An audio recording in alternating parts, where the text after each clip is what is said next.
So, what part of Islam do you hail from? Well, my parents were from Iran, but I was born in Cleveland. Really? You know, we also have a Cleveland here in America, and it'd be just super if you didn't blow it up. I think it's all fair game. There's no political subject where that's too much of a lightning rod. I think mostly it depends on whether or not there's a way to, lay the comedy on the topic. Definitely there is a political slant to the show, and it's almost like we've been sort of going through various issues, seeing if we can do them.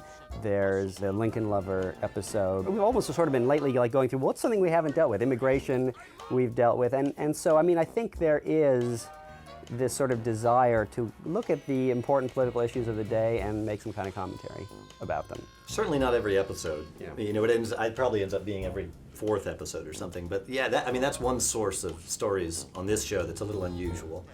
Because you always, to a certain degree, draw on your own experience.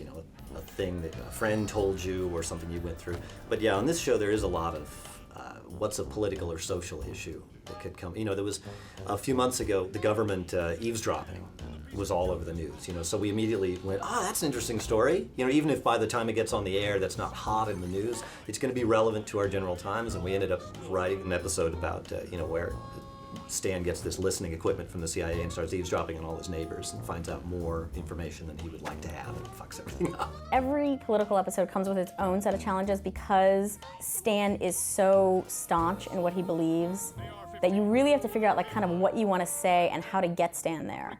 Like the gun episode is, Stan's pro-gun, and you don't want to do the typical thing where it's like you think that something happens and Stan goes against guns, and then, it's like you want to spin what you expect, but you want to keep Stan true to his character, so it's tricky. You kind of have to walk a fine line anytime you tackle, anything like that. Interesting. I mean, a lot of people on this staff are very liberal, and let's say they can't stand President Bush, and let's write an episode where President Bush is in it. Well, no one really at home wants to sit around and see people bashing on Bush. It's just not compelling. But you have a character, Stan, who loves the man. Right. So you run towards that. Instead of making it a bashing Bush episode, you make it, his daughter not liking Bush, but Stan loving the man. And you get a little something by running towards it instead of away from it a little bit. I think you get more interesting nuance. You can still say what you want to say, but sort of slip it in the back door. Take a couple shots at the guy, but not be so obvious about it. And I think it's just all in the storytelling and not being obvious with the storytelling. When Bush comes to dinner, Bush falls off the wagon, and basically they go on this long journey.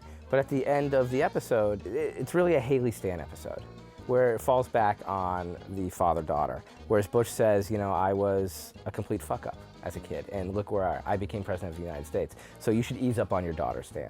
She might be a screw up now, but she's on track. She's on track to become president of the United States. Exactly.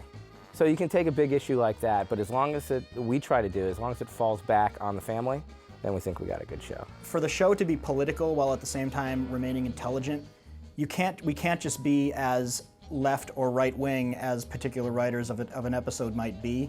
I think that we all kind of recognize that the best intelligent comedy is going to come from recognizing that people that go too far on either end of the spectrum are crazy. And we obviously have Stan to represent the right-wing end of that. And I think that Haley, when she's at her best, represents the left-wing end of that. I mean, so much of what I write for her comes directly out of when I was in college working at the liberal leftist newspaper, the Daily Cardinal in Madison.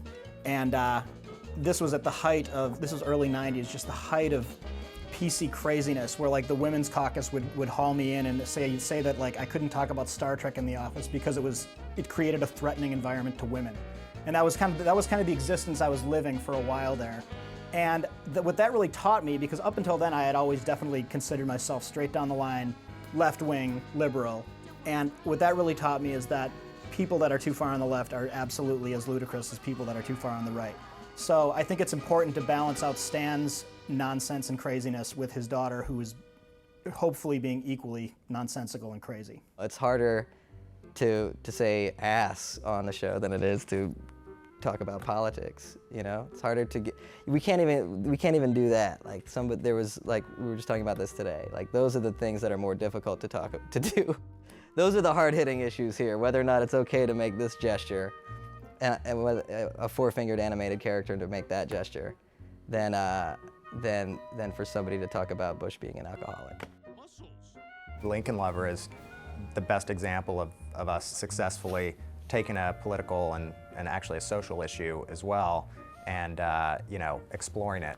You know, of course, in Lincoln Lover, Stan decides that he wants to have sex with the man so he can speak at the Republican National Convention. So here we took like this holy grail for Stan, which is being able to speak at the National Convention, and use that as the kind of the giant carrot, so to speak, to motivate him to get to a place where he would actually want to have sex with the man. Stan realizes that being gay is not a choice. But there's also the political component there, because, you know, most conservatives, their anti-gay policies they hinge on the idea that you can choose to be gay. So therefore there should be, you know, moral repercussions for a choice. So I think like we kind of handle that in a really interesting, smart way. I think when anything comes up in the news, you know, people here are pretty well informed, and you know, I think a lot of times there are conversations of like, you know, something happens in the world and it's like, you know, we should do a show about that. And then you have to have the discussion of like, okay, well then what's funny about it? Because like the Africa episode, you know, on the surface there's nothing funny about that at all. You know, actually it's pretty brutal, and that was kind of tricky at first. It helped a little bit that my partner Josh had been there and been to a refugee camp and sort of like saw firsthand what was happening, and you know, so it wasn't like we were talking about something that we didn't know anything about. And then from there, you know, you take an important issue like that, and then you kind of ground it in some sort of emotional story.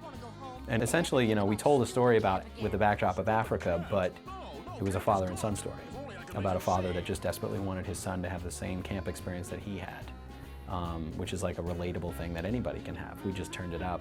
I think it's important that we need to be telling stories that only American Dad can tell these stories. We need to have episodes where people can't look at it and just say, oh, that could have been a Simpsons episode, or that could have been a King of the Hill episode. You know, we're really trying to brand ourselves as our own thing. We're really trying to be the show that has, on some level at least, is taking advantage of the fact that we can do some commentary on political situations. So it's always been important to me that in every episode we either take advantage of the fact that Stan is working at the CIA, or that the story we're telling is in some way an allegory for something that's going on in the real world. It sometimes gets difficult because you don't want to come down too far on one side of it, particularly because so many of our writers, including myself, lean to the left, and the show is just going to feel like left-wing propaganda if we don't balance it out a little bit. So we try to come up with messages that can meet somewhere in the middle and still be funny. The gun control episode, Stand and Get Your Gun, I think we pretty much came firmly like on the side of absolutely nothing. It was just kind of like, here are some of the crazy theories and not so crazy theories about gun control, and here's how that could play out in this situation. But I think it's important that we tell both sides of the story, even if we don't necessarily agree with both sides of the story. And as long as we do it in a funny way, I don't think people are going to get too offended. And maybe they'll even learn something. It's kind of hard right now because we're at a crossroads as far as who is going to be the next president. All of our episodes are done 9 to 12 months in advance. So we don't even know how, you know, if it's going to be a Republican or a Democrat. So that's why we try to hinge more of our stories on a socio-political level rather than pure politics. Well, to me, we sort of look to All in the Family as kind of a guideline, because if you're too topical, and we've had this problem on Family Guy, if you're too topical,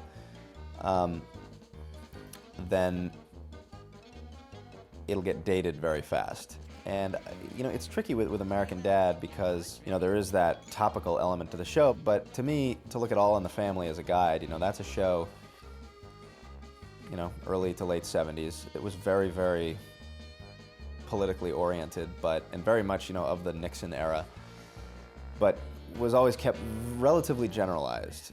You know, as a result, you can watch those things now, and it's not like you have to remember what the hell was going on in the news the week it was produced. And you know, that's the line that American Dad really has to walk, is to stay topical, but in sort of a generalized way, so that the episode can air a year or 10 years down the line and not sort of depend on knowing what's going on. And I think American Dad has walked that line pretty well thus far.